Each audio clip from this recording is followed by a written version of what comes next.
Selamat pagi, salam sejahtera untuk kita semua.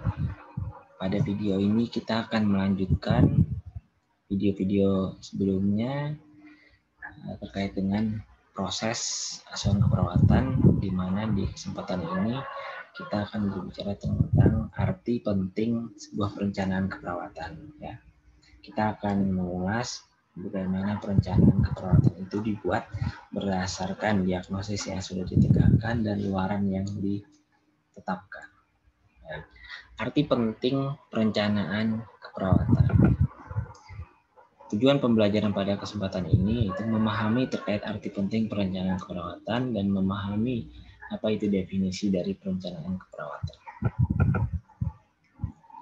Baik, seorang perawat yang sudah melakukan asesmen keperawatan, kemudian dia memunculkan atau menegakkan sebuah diagnosis keperawatan, pastinya nanti akan mempunyai tujuan atau hasil yang diharapkan atau luaran keperawatan dalam hal ini.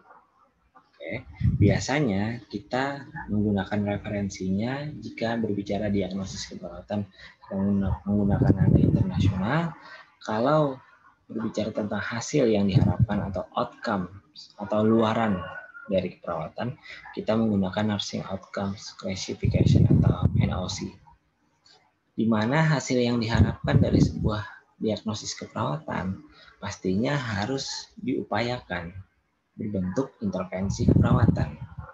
Dalam hal ini, berbicara referensi, kita sering menggunakan Nursing Intervention Classification atau NIC, ya, di mana sebuah intervensi keperawatan itu harus berdasar ke beberapa hal, ya.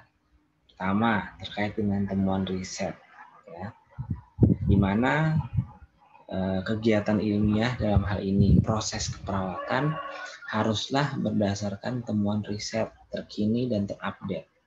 Oke. Hal ini dimaksudkan untuk intervensi yang diberikan kepada pasien mempunyai kemampuan untuk menjadikan pasien itu lebih baik dari kondisi sebelumnya itu terjaga. Kemudian kita mempunyai contoh beberapa temuan riset yang mempengaruhi intervensi keperawatan, ya, di mana dulu kita sering mendengar perawatan luka untuk status luka pasien menggunakan zat betadine. Namun era-era sekarang dengan adanya riset ternyata betadine atau larutan betadine itu tidak baik ternyata untuk penyembuhan luka, sehingga atas dasar temuan riset tadi cairan betadine sudah tidak digunakan lagi untuk intervensi keperawatan pada pasien dengan luka misalnya. Nah, bagaimana temuan riset itu mempengaruhi intervensi keperawatan? Yaitu update dari temuan riset tersebut bisa saja nanti menggantikan intervensi-intervensi yang sudah lama dikenal oleh perawat atau sejawat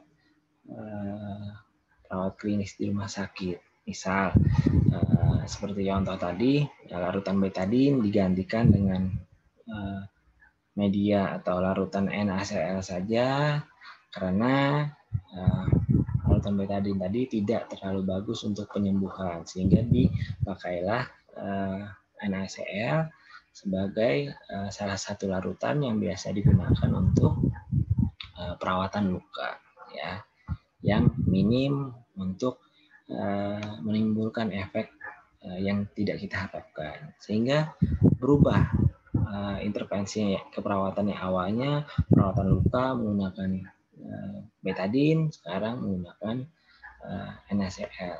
Itu misal.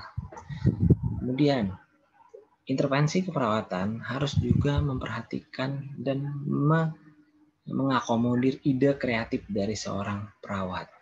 Ya. Jangan sampai intervensi keperawatan yang harusnya kita berikan kepada pasien tidak terlaksana oleh keterbatasan sarana dan prasarana, misalnya. Tidak adanya bengkol, tidak adanya pinset menghalangi kita untuk melakukan intervensi keperawatannya seharusnya. Kan hal-hal demikian sebenarnya bisa dimodifikasi. Tidak adanya bengkok sebagai wadah untuk menampung sisa-sisa atau bahan yang sudah kotor, bisa kita gunakan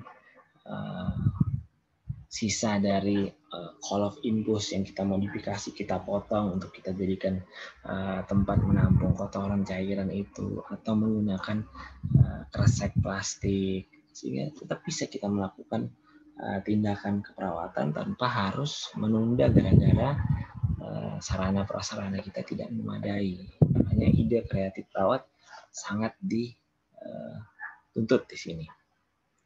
Baik. Intervensi keperawatan juga tergantung pilihan, kapabilitas, dan sumber daya pasien. Jelas di sini intervensi keperawatan nanti dalam NIC itu banyak ya aktivitas keperawatannya. Tinggal bisa-bisa kita sebagai seorang perawat profesional memilah dan memilih mana aktivitas di NIC itu yang sesuai dengan kondisi klinis pasien.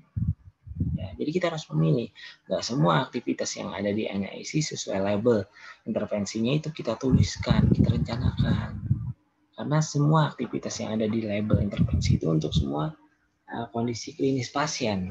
Ya, tidak menutup kemungkinan pasien yang kita hadapi nggak semua harus dilakukan intervensi yang ada tertulis di referensi. Ya. Kapabilitas, mampukah kita atau sejawat kita melakukan intervensi tersebut, ya, sehingga hal demikian mempengaruhi. Jika tidak mampu, jangan dipaksakan. Sumber daya pasien, bagaimana daya dukungnya, apakah keluarga atau pasien sendiri support terhadap intervensi yang kita lakukan. Jangan-jangan pasien atau keluarga tidak support, percuma jadinya kita melakukan intervensi keperawatan, mengimplementasikan apa yang kita rencanakan tidak berdampak karena tidak mendapatkan dukungan dari sumber daya pasien tersebut. Oke. Harapannya di sini dari hal-hal yang mempengaruhi sebuah intervensi keperawatan, kita bisa menyelesaikan masalah keperawatan atau diagnosis keperawatan yang mungkin muncul sesuai dengan luaran keperawatan atau hasil yang diharapkan yang sudah kita tentukan sebelumnya. Lalu apa sebenarnya intervensi keperawatan tersebut? Baik. Intervensi keperawatan adalah perencanaan atau rencana. Jadi di sini baru hal tertulis. Nah, dari kondisi pasien tersebut apa yang mau akan kita lakukan. Belum kita bertindak, ya, masih perencanaan. Oke. Secara definisi, perencanaan keperawatan merupakan kategori perilaku keperawatan di mana tujuan yang berpusat pada pasien, pasien center care di sini muncul dan hasil yang diperkirakan ditetapkan.